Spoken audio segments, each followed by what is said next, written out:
Cooper and Mike Marshall. What do you have going on there?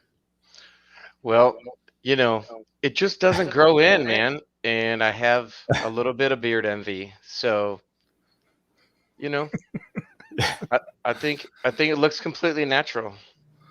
I was going to say we're 12 days in now to No Shave November, and you've made some serious gains. We're way past beardish. It looks it's not beardish anymore. It's full blown beard on. Nice. 100%.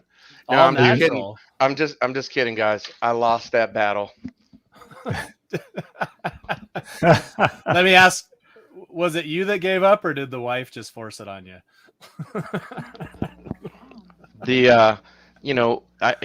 Somebody taught me a very important phrase a long time ago, and I live by it, and it's happy wife, happy life.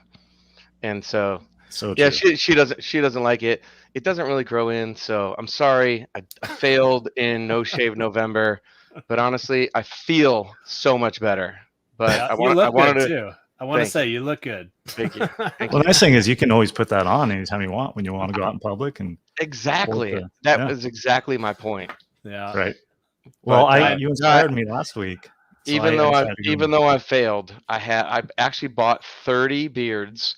And there's all sorts of different ones, and it's just like depending on what kind of mood you're in. I guess I could go Amish, I could go different phases. Yeah. So it's pretty cool. Well, pretty cool. You're getting famous now, being on the podcast. I thought it would get a good chuckle because I did kind of amp up my beard-ish last week, right? But it never gets past beard-ish. That's the thing. Yeah. It never gets past there. It's just that would have been the same thing. So you have beard envy of Brandon. I do. Yeah. I do. Let's just talk about the elephant in the room. Is that what it is? Without question. Without question. Well, I was glad to see it. I was stoked we were going to beard together, but I understand your decision. And like you said, happy wife, happy life.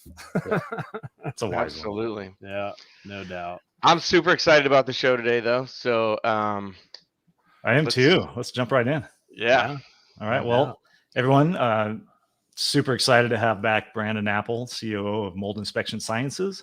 Thank you, and Craig. Mike Marshall, COO of Mold Inspection Sciences, Texas. Yeah. Welcome back, gentlemen. Stoked to be here for sure. Absolutely. Thank you, Craig. Thanks for inviting us back yet again. Yes, absolutely. This has been fun. We do try to make it fun, and today's going to be a great episode. We're really looking forward to it. We're going to geek out, like we always say. We've used that term. I think we kind of coined that, adopted it, because it's what we do. Today, it's our third part of our series, mold sampling series, covering why mold sampling is an important part of a mold inspection. Yeah. And, last week we had a great discussion. We talked about the different types of standard microbial sampling, how beneficial they are in isolating issues within the home, and really determining the different types of molds that we may be dealing with on our assessments. Today, we are going to take a real deep dive, though, into a little really some exciting testing. It's higher level testing, more advanced testing, and it's called Qpcr sampling. Brandon, how would you like to take the lead on that? Yeah, man, I'm excited about this one. We've been building it up. It's one of those hot topics, you could say. So I'm definitely excited to jump in.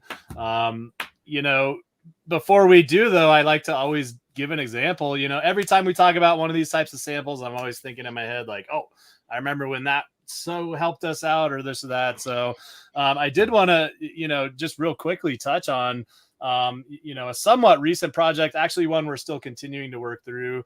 This is actually with an associate of ours that we started working with, a whole lot earlier in the year, specifically Dr. Ashley Beckman out of the California area. And we actually became mutual referral associates prior to her having any issues. And she was actually sending her patients our way to start to identify, like we talked about this whole series, what's going on in this house, what's the problems, this, that. So we're definitely working together. And then all of a sudden, of all things, she experiences an issue in her own house. And, as scary as that can be, what do you do at that point, though? You reach out to people like us and start to, allow us to help, determine what might be going on. Specifically, I believe they had an in-slab floor leak. That's a pretty common issue in California where homes are built on slabs and there's plumbing running through it and you can have potential leaks. leak was identified. Oh, and I should mention it was a rental house to her, so she didn't have full control of the situation, which can make things even more difficult. But just, wanting to ensure she knew what was going on, reached out to us, brought us in to do an assessment. And, as we see so often, hey, we have something in front of our face. Let's start to look at that. But then we do some of this testing. We start to really look at the house in its entirety. And it's, hey, we unfortunately have a whole lot of other issues going on. And this was one of those cases. I mean, not only did we have some of the standard samples going off the charts, like we talked about last week, the air samples, surface samples, identified visual growth. But then we incorporated the Qpcr sampling and just found a large amount of contamination through the house. This starts to play into contents, things like that. It's really been an evolving, process. And we're still, like I said, working through it with Dr. Ashley, but hoping to actually go a whole lot more detail into that in the future here. It's been talked about me and Dr. Ashley getting on her Instagram live and actually just kind of talking through that as a whole. So I don't want to, give too much of the information, but just want to throw that out there. Again, this is the stuff that helps us, really find out what's going on and what needs to be done. So just a quick story there. But, going back to it, Qpcr, what is it? Does anybody know off the top of their head? Might have an idea. Yeah. I'll jump right in. This will answer the whole story. It's quantitative polymers chain reaction. Huh? That makes sense, right? Yeah. For those following along at home, there is going to be a guide to all of this later on, so you don't have to try and spell that out. Just so yeah. Don't worry if you're not keeping up with those notes. That's a good point, Mike. Thanks for that, for sure. In a very simple way, it's a form of molecular biology where they take a material and they kind of break it down to, in essence, the DNA level, and then they're able to target specific DNA and really amplify it to properly identify what's there and the quantities and things like that. In this case, specifically, they're targeting the mold of DNA. So again, it's that deeper level look. It's not just looking for the whole mold spores that we look for with some of the standard sampling. It is literally, if there's remnants of DNA within that sample, they're going to be able to help us identify that and really, again, just, I'm going to keep saying it, look at it on a deeper level for sure. So when it's used for mold, it's commonly referred to as the ERMI sample.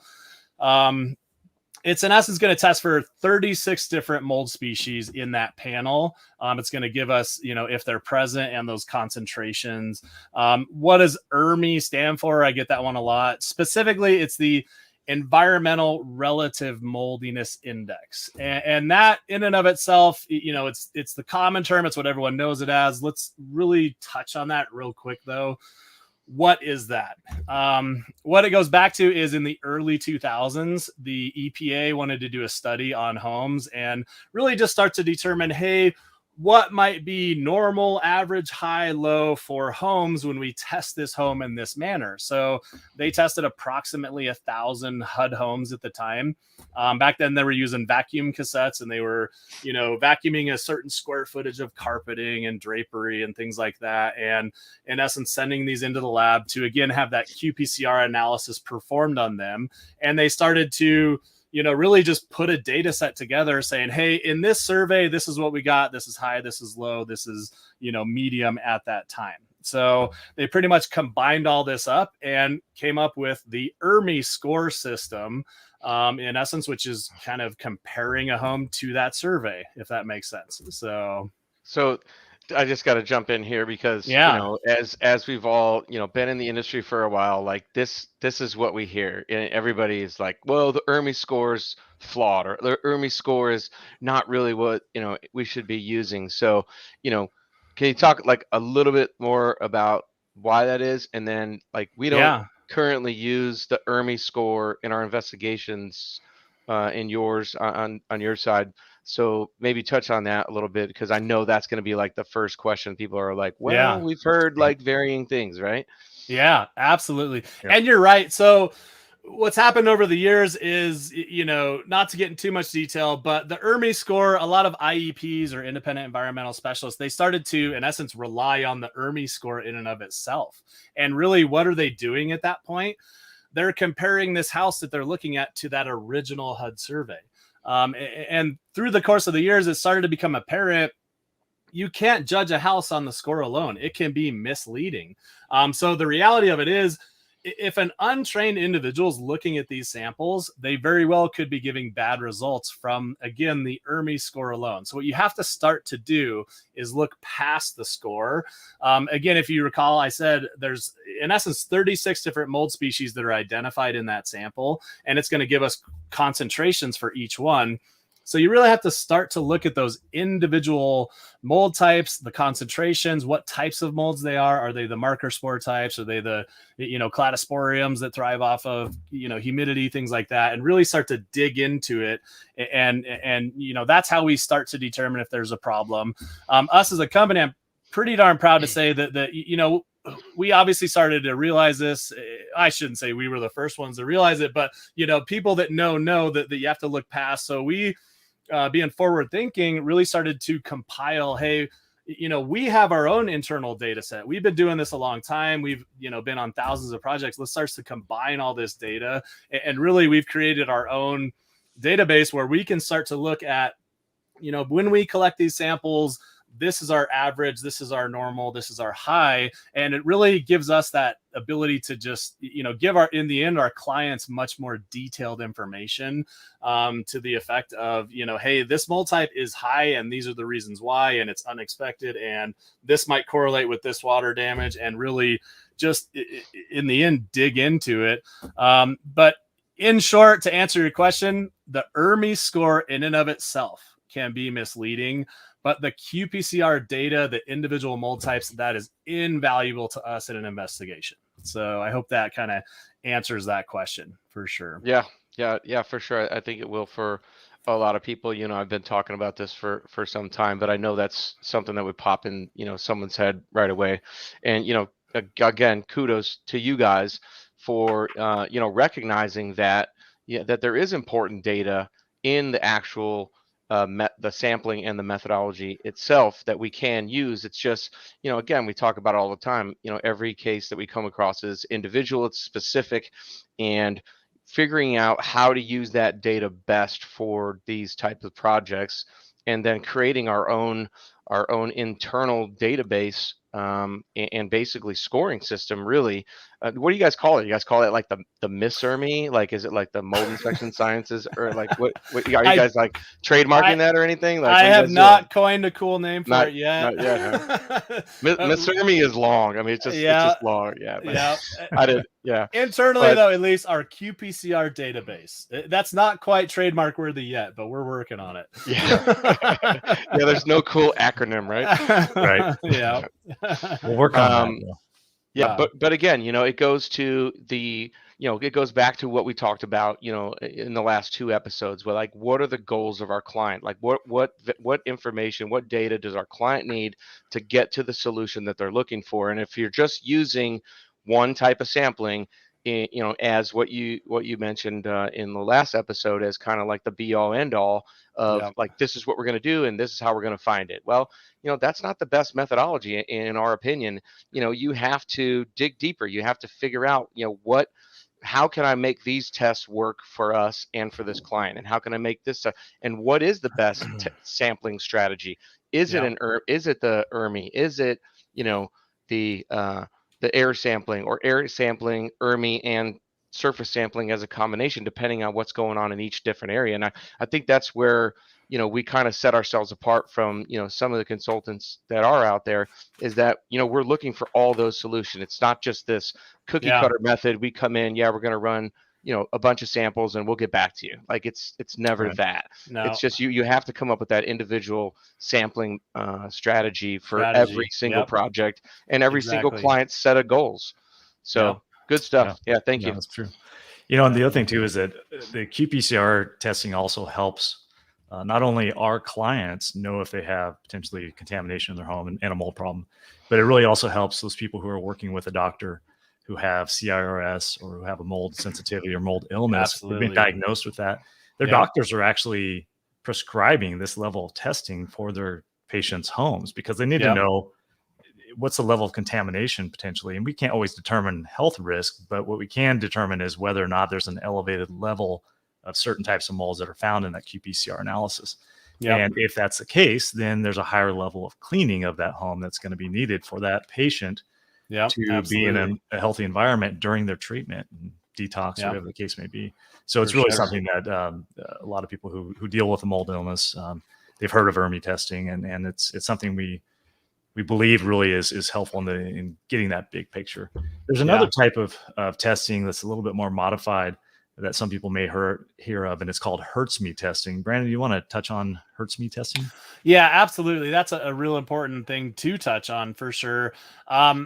I would kind of transition you away from saying HERTSME testing or anything like that. It's more so like a HERTSME scoring system, though. Right. And this can actually be derived, or I shouldn't say derived, but pulled from the existing qPCR sample that we were just talking about. So let's definitely dive into it. The HERTSME scoring system, though, is developed by one of the leading medical professionals in the industry, who's really started to help identify, or I should say was at the forefront of identifying, when, certain individuals were more susceptible to being affected by mold, and what was causing it and things like that. But Dr. Richie Shoemaker, I'm sure that name, should ring some bells with people, but definitely, again, one of the people at the forefront on the medical end. And what he started to realize is, with his patients that he was working with, he started to narrow down, in essence, what's considered to be chronic inflammatory response syndrome, or commonly known as CIRS or CIRS. You'll hear it as well. But what he found is, when his patients were being affected, if you drew out 5 specific mold species from that qPCR sample, the big, broad 36 species panel, if you took 5 of those out of there and started to look at those individually as far as their concentrations, there was a direct correlation between his patient's symptoms and those 5 mold species. So he was actually one of the first to be able to, prove with statistical data that, hey, when these species are here in these concentrations, we can actually start to link that with these people's health symptoms. And what's at the end of the day we're working towards is getting these people in a clean environment. So the flip side of that is showing that, hey, when these are lowered, these concentrations are down, these mold sources are removed, we're going to start to see, in essence, progress with these individuals and things like that. So really, again, they're pulling these 5 mold types out, and then they're going to assign a score to each of them. And at the end of the day, using that statistical data that Dr. Richie Shoemaker was able to put together, give a statistical likelihood of, hey, this is a safe environment for one of these individuals. This is kind of borderline. Let's re-clean, let's re-inspect, and/or, hey, we have a potentially dangerous environment. And Craig, you kind of touched on it a little bit earlier. You said, we can't really make I forget how you said it, kind of the health assessment or anything like that. But this is a tool that people can use with this data, with their healthcare professional, to actually start to look at, hey, this is a potentially dangerous environment for this individual. So that HERTSME sample, again, very valuable. One thing I like to throw out there, though, is you can definitely, in essence, we can only do what's commonly referred to as a HERTSME panel. We can just test your house for those 5 mold species. I definitely caution people from that. The reality of it is, yes, those 5 have been associated with, again, CIRS, chronic inflammatory response syndrome, but there's other mold types in this panel that can be in excessive numbers, that can show much bigger problems as well, that potentially any individual could be affected by. So I would just look at the HERTSME sample as a condensed version of the ERMI, or again, we refer to it as the qPCR panel. But definitely, the more we know, we've said this before, the more we know, the better defined recommendations we can put together, the more we can tell our clients, and the more defined our reports and recommendations will be from that point. So right. Yeah, that's a great explanation. Yeah. And we, again, like Brandon mentioned, we always would recommend the qPCR analysis, the 36 panel, and we take that information, and we also look at the HERTSME2 score as part of our data interpretation of that qPCR panel. Yeah. So that's really important. Mike, you guys are doing some testing in Texas. You want to talk about the Emma testing? Yeah, absolutely. Brandon and I, and others have talked about all of these, in length over the past, 18, 24 months or so. And, in addition to us, adopting the Brandon's, ERMI sampling and his scoring system, we've been doing EMA testing, which is the environmental mold and mycotoxin assessment.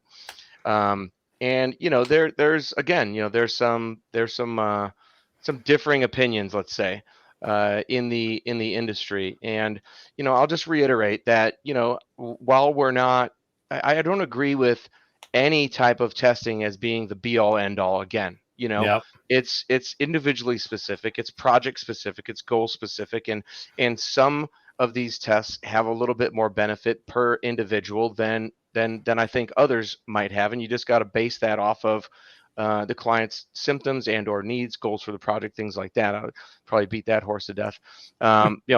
Basically what the EMA test is, it's another type of qPCR testing. Brandon, what's it mean again? Which one? I'm just kidding. I'm kidding. I was just lost. Yeah, I was lost in your life. Oh goodness. Oh goodness. Again. Again. This is an ongoing. That'll be covered on a later episode. It's basically, a different type of procedure, and what it detects is, 10 pathogenic fungal species in environmental dust systems, kind of along the lines of the ERMI.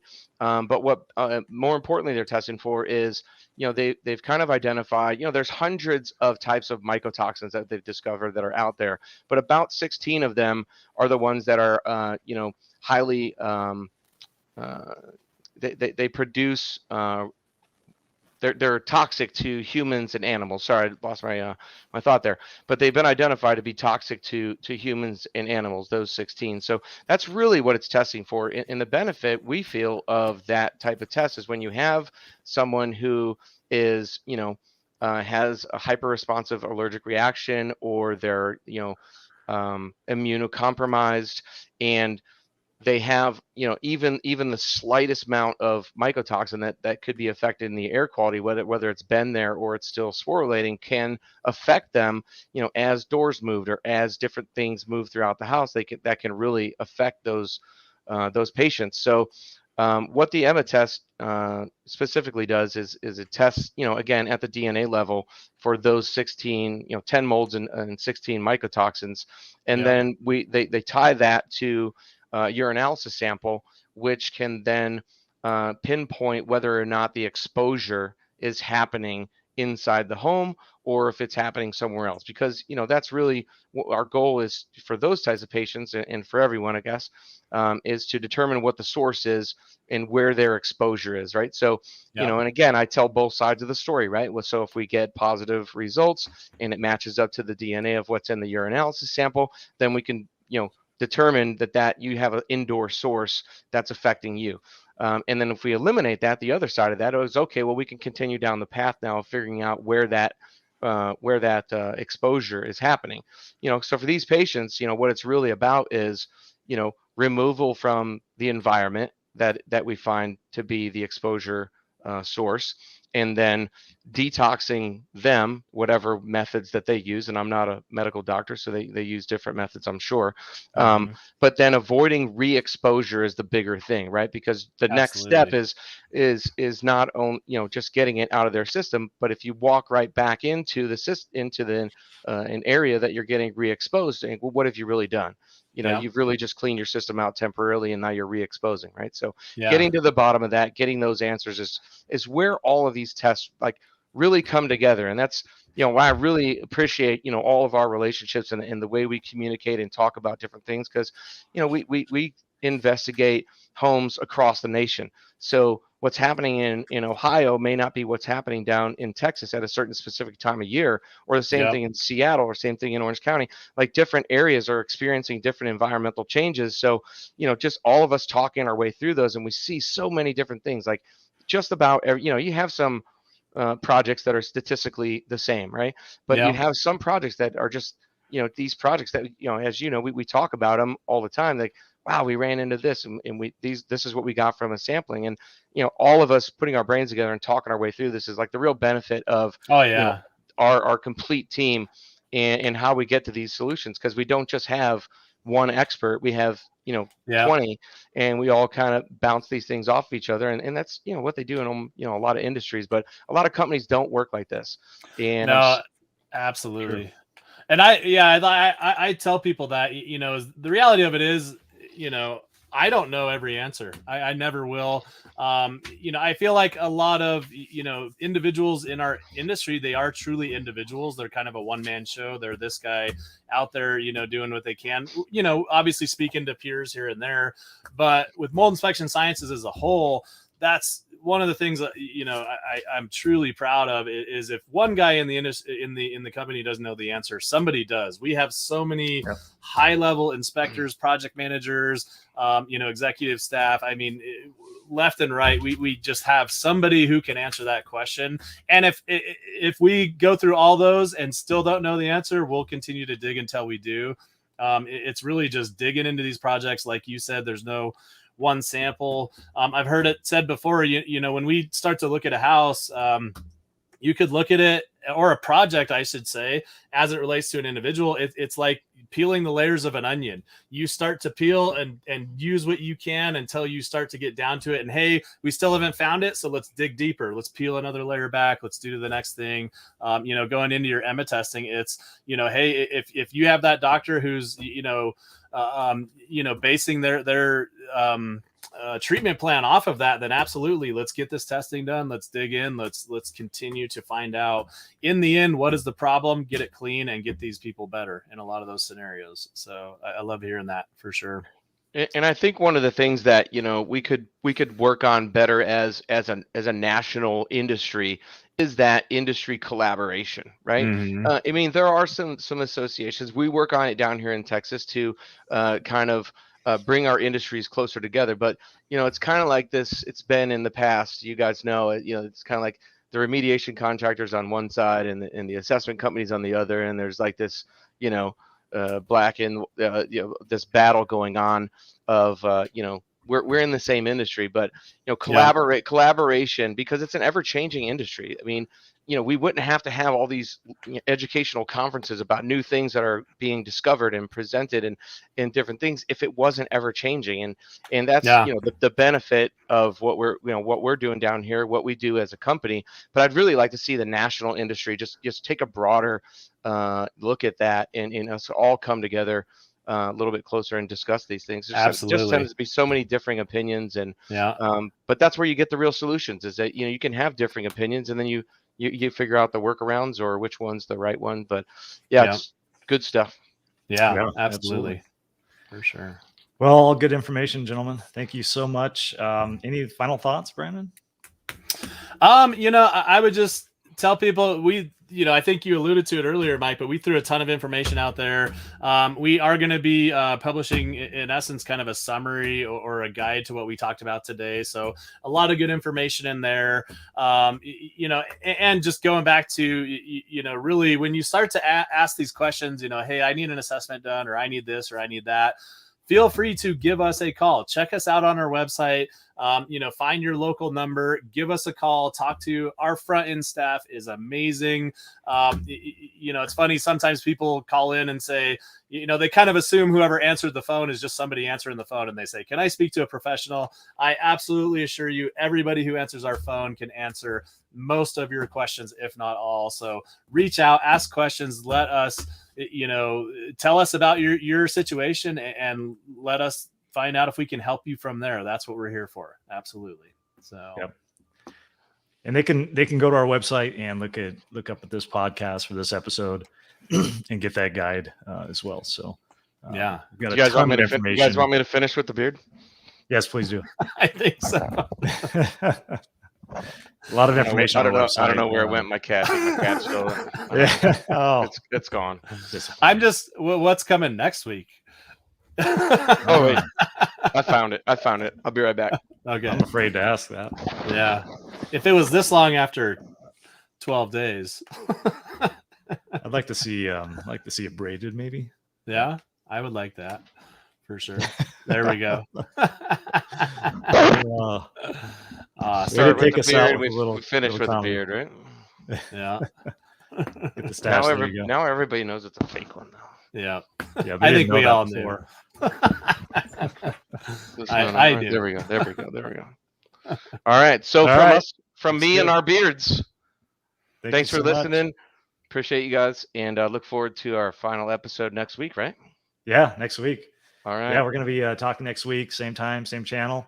We're going to be talking about, it's actually our fourth segment of this series, and we're going to be talking about the final testing that we do, which is bacteria, water quality testing, and allergen testing. Did I miss any? Those three? There's a few there. It was our specialty sampling. Water test. Oh, you said water. Yeah, water. Yeah. We like to call it specialty sampling. Yeah. Yeah, no doubt. It's all special. Yeah, absolutely. All right. Well, thanks again, everyone. Again, same time next week, same place, and you won't want to miss this next one. Thank you so much. Always.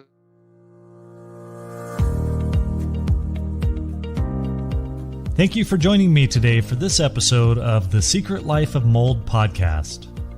If you need help with mold issues in your home or office, we'd love to help. For our Texas location, please call 888-335-MOLD. That's 888-335-6653. Or email contact@moldtx.com. For our locations other than Texas, reach out to our customer care team at 800-619-MOLD. That's 800-619-6653. Or email us at contact@moldsci.com.